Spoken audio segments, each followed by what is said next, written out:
Këshilli Bashkiak Elbasan ka mbajtur ditën e sotme një mbledhje jashtë për të votuar mbi miratimin e planit të përgjithshëm vendor të Bashkisë Elbasan. Për të pranishmit u prezantua drafti përfundimtar i projektit për planin e përgjithshëm. Ky plan përfshin të gjithë njësitë administrative që janë shtuar Bashkisë Elbasanit. Kryetari i Bashkisë, zoti Qazim Sejdini, u shpreh se ky plan është studiuar dhe kontrolluar me kujdes, si dhe është mbështetur nga Koplan dhe USAID. Zoti Sejdini tha se puna për hartimin e këtij dokumenti ka nisur në muajin mars të vitit 2015. Pra Elbasani është një dyja rëndësishme pjesë ekonomike dhe infrastrukturore në rajon, në të cilën harmonizohet zhvillimi bujqësor, blegëtarak, ekoturistik, hapësinor dhe industrial. Elbasani e ndërton darkën e tij dhe garanton zhvillimin e qëndrueshëm duke u mbështetur në një qeverisje të udhëhequr nga njerëz dhe për njerëz. Zhvillimi i territorit, urbanizimi i kontrolluar, krijimi dhe shfrytëzimi i drejtë i hapësirave publike stimuloj një klim të shëndetshëm biznesi e konkurrencës të pastër në favor të zhvillimit ekonomik të qëndrueshëm.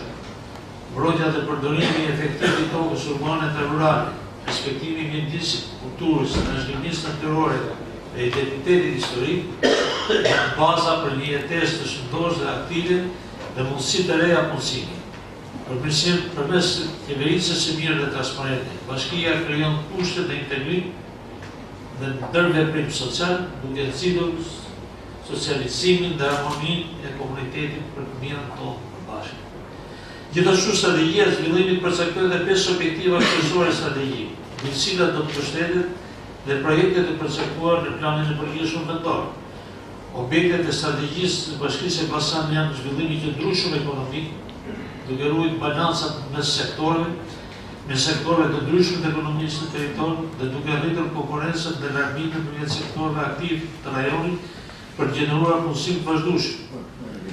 Mbrojtja dhe regenerimit të burimeve natyrore, turizmit natyror dhe kulturor, përmirësimin e infrastrukturës lëvizjes, me qëllimin e mbështetjes së mobilitetit efektiv, ndërlidhjen më të mirë të zonave dhe uljen e bllokimeve nga trafiku në Bashkinë Elbasan. Nxitjen e sektorit bujqësisë dhe blegëtarisë, zbutjen e pabarazisë sociale e tjera. Të gjitha këto, pra pas miratimit të strategjisë në Bashkinë Elbasan, organizohet dhe formumi i bashkëndimit të planeve të përgjithshëm vendor, dhe të cilën Bashkia Elbasan u prezantoi bashkive fqi vizionin dhe objektivat e të ardhmes. Në këto takime, të drejtuar nga Njësia Kombëtare e Planifikimit të Territorit, u diskutuan gjithashtu për mënyrën se si bashkitë fqi do duhet të bashkëpunonin midis tyre për arritjen e objektiveve. Pas kësaj, ndalesa e parë, grupi i punës lijoi me temë analizën e themeluar të planit përgjithshëm vendor, ku do të analizojnë dhe shpallën më shumë imësi problematika të lidhur me rrjetin rrugor, nevojën për strehim, ose kanalizimi e tjerë. Një pikë mjaft e rëndësishme se e faze ishte dhe analizimi i thelluar i mjedisit, i cili u ndonjë nga dëgjesat e para publike të prej 2016 në kuadër të vlerësimit strategjik mjedisor, detyrim ligjor dhe proces paralel me planin. Në këtë mbledhje, kryetari i Bashkisë u përgjigj edhe pyetjes së anëtarëve të Këshillit për Parkun Rinia. Zoti Sejdini theksoi se Parku Rinia nuk do të prishet, por përkundrazi do të bëhet më i bukur. Dhe Elbasani bën 170 shpronësime. Qeveria ka rregulla dhe gjithë shpronësimet bëhen me vlerën e tretë. Ka një vlerë të paracaktuar. E treta, Bashkia e Elbasanit nuk do të arrendojë asnjë qendar. Plani i rregullimit Parkut Rinia nuk mund të marret me paratë e Bashkisë Elbasanit. E treta, nga dini ju që do të ketë prishje. Por nëse kemi planin dorë, që firma holandeze që merret s'ka paraqitur ende asnjë projekt. Ne kemi bërë një vlerësim a priori për të ditë një posa për të paraqitur qeverisë, por ne nuk e dim as kush do rresë, kush do prishet, masa të autoritetit. Ndërhyrja ke ju ka qenë aq e fortë sa në këtë ditë tepër të rëndësishme kur kemi të bëjmë me qytetin e Elbasanit, dashni do prishen apo do prishen dy ndërtesa apo tre ndërtesa parkurinë. U prishën 240 shtëpi në Elbasan, u hapën rrugët u bën të gjitha, s'pat në interes Këshilli Bashkiak këtu. Jo, më duket normale. Megjithatë ju e vlerësoni këtë punë shumë normale, se drejta juaj.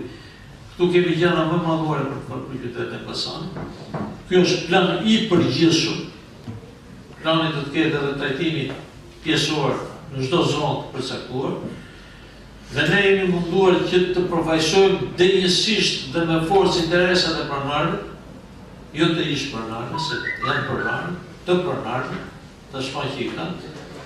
Atë që tha Zoja Xheni që është shumë e rëndësishme, është përfshirja brenda kontureve të pasurisë që kanë për të zhvilluar ato. Dhe duhet dini gjë tjetër, që hapësira për ndërtimin e këtij plani nuk varet thjesht nga dëshira e kryetarit të bashkisë apo grupit punës apo planit, ka dhe një projekt rregullore dhe ligj qeverisë shqiptare, që nëse unë këtu ja çoj planin sipas dëshirës time të janë të tjetër, atje tek atë ai nuk kalon. Kthehet pra, na është këtu 20 herë për gjëra shumë vogla, jo për shkelje të rregullave. Pasi ka folur kryetari i bashkisë zoti Sedini, përfaqësues dhe drejtues të Koplan ka bërë prezantimin e detajuar, si dhe janë përgjigjur pyetjeve të këshilltarëve rreth planit të përgjithshëm vendor. Pas të gjitha diskutimeve, plani vendor është hedhur në votim ku ka marrë mbështetjen e të gjithë këshilltarëve me vetëm 2 vota abstenim.